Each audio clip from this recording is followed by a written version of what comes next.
Tranga mampalahelo noho seho teny Ankatso satria Maty voatsindronantsy i Andersen izay tanora zanakiny mandry tsara izay mpianatra tao Ankatso de moa noho seho ity tranga mampalahelo ity. Ka ny pitsopitsony mahakasika an'izay ny fakafakena amintsika atao anatin'ity vidéo ity ka manasantsika rehetra anaraka an'ity vidéo ity hatramin'ny farany. Azadino ny milaiky ny vidéo antsika ary tsara voatrany miabone amin'ny chaîne antsika mba ahafahanareo manaraka tsy tapaka ny vidéo zay lefa nahito isan'andro. Tsy ampendrela moa isika fa avy hatrany tonga de vavany ndao ary.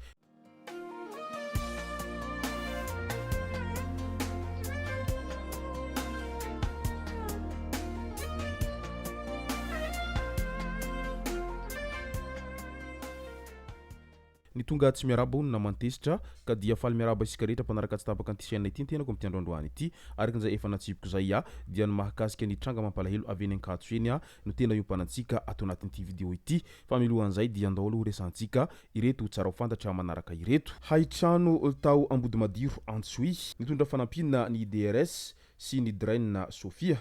Kojakoja ilaina andavanandro toy ny lamba firakotra, lay misy odomoka, fitaovana fitehirizan rano sy fanadiovana rano fisotro madio, savony sy ny sisa, ny fitalevam-paritry ny fahasalamam-bahoaka Samia sy ny fitalevam-paritry ny rano sy ny fidiovana ary ny fanadiovana ny Samia, niaraka tamin'ny sekretera jeneraly ny faritra Samia izay ny solotena ny governoran'ny faritra Samia ary ny lefitry ny prefektura Antsoy. Nametraka laharana ihany koa ny talim-paritry ny fahasalamam-bahoaka Samia Dr. Ida Velintony mba ahafahana miantso azy ireo raha sendra mandalo tsy fahasalamana ahafahana mitsabo azy ireo haingana. Miahy ny vahoaka ary manakaiky ny vahoaka araka izany ny fitondram-panjakana izay solon'ireo sambanjara isantsokajiny izay tonga misesy manatitra ny fanomezana sy ny fanampiana ho an'ireo traboina vokatry ny haitrandro mba hanamaivana ny fahasahiranan'izy ireo.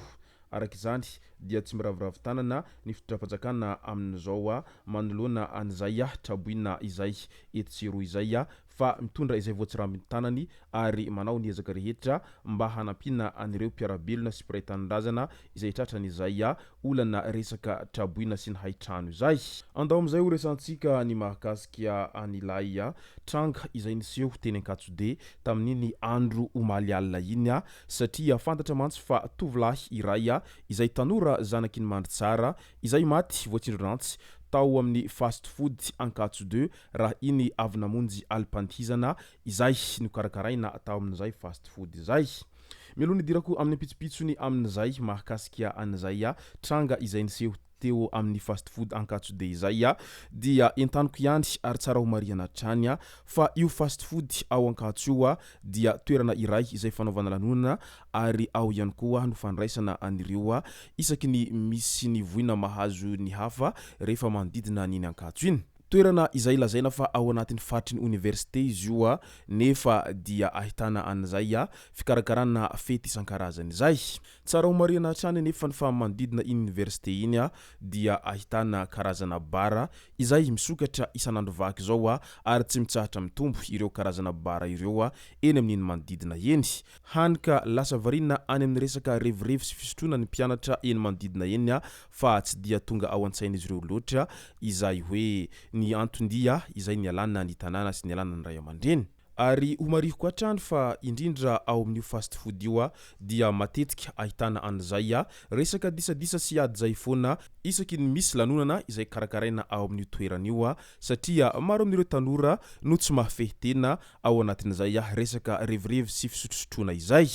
Ka eo indrindra no mahatonga an'ity olana izay matety piseho amin'ity resaka kifetifety eny Ankatso ity. Tsy voasambany izao no nahitana sy nandrenesana ny tanora izay tratrany olana tahaka an'izao nahazo an'ity tanora izay avy any amandry tsara ity.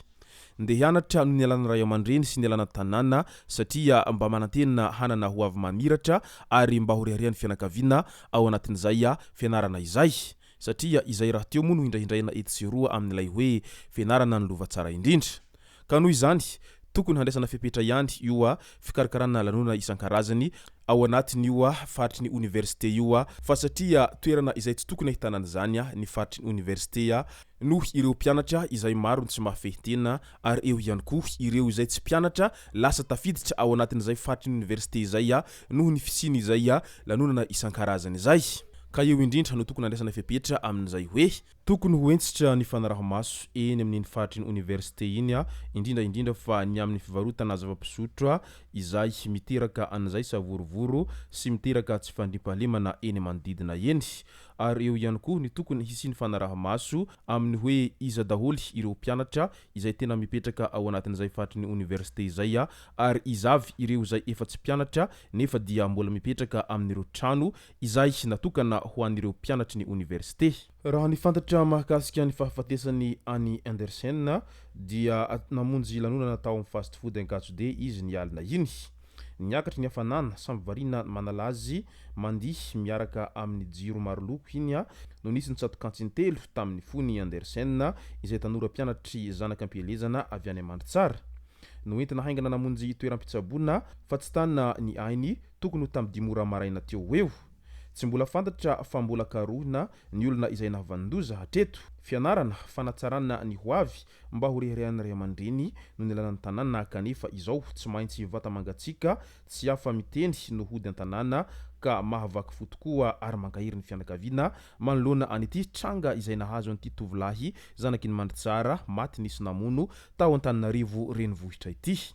Tena mampalahelo ny toe-javatra tahaka an'izao. Ry tanora namana ry zandry mba mahaiza mifehy-tena ihany rehefa ao anaty revirevy zay fa tsy sanatria akory ho baikony fo ka ny fotezitra tsy ananandrariny ka izay no antony tokony ahafehezan-tena tokoa ao anatin'izay hatezerana sy ny lonilony ary ihany koa na misy ny zavatra izay tsy lanin'ny fo sy tsy tiana dia tokony ahay handefitra foana mba tsy hiteradoza ho anao sy ho an'ny hafa ary ihany koa mba tsy hanaonao foana ka lasa hanenina noho ny farany. Satria mantsy raha toa ka tratra izao ilaina havandoza dia tsy maintsy ahazo sady zay sahaza azy noho izay helika bevava izay vitany izay. Nefa ny olona tsy manantsiny ny ain'olona tsy naninina taria dia maty noho ny hitrakitraky ny hafa ka tena mampalahelo ny trangan-javatra tahaka an'izany. Ary raha toa ka hen'ireo mpianatra avy any amin'ny faritra hafa ndray izao ny zavatra tahaka an'izao izay nahazony naman'izy ireo indrindra fa ireo zanaky ny Mantsara dia mety hiteraka zavatra hafa indray hitony zavatra hitony satria efa matetika hita eny amin'ny université mo rehefa misy trangan-javatra tahaka an'itony dia matetika mamalifaty foana ireo mpianatra sasany izay avy ao anatin'ny fikambanana izay misy nilay niaramboina. Engane mba tsy hisy izay resaka valifaty zay ary engane ihany koa mba tsy hitatra ity raha ity eo amin'izay resaka fifamonona na ihany koa fampikasian-tanana izay fa sao dia hiteraka loza hafa indray rehefa avy eo. Engane handrem-piadanana ny maty ka dia mankahery ny fianakaviana manamanjo amin'izao loza izay nahazo ny havan'izy ireo zao ary engane ho tratra ihany koa ireo izay nahavandoza tao anatiny izao famonon'olona izao. Izay no masaka azo naroso tao anatin'ity vidéo ity tomboko lasy tomboko vavy misaoratsika rehetra naraka an'ity vidéo ity hatramin'ny farany aza dino ny milaiky ny vidéo antsika ary tsara voatrany miabone amin'ny chaîne antsika mba ahafahanareo manaraka tsy tapaka ny vidéo zay lefa neto isan'andro. Tomboko lasy tomboko vavy mankasitraka dia mirary soa.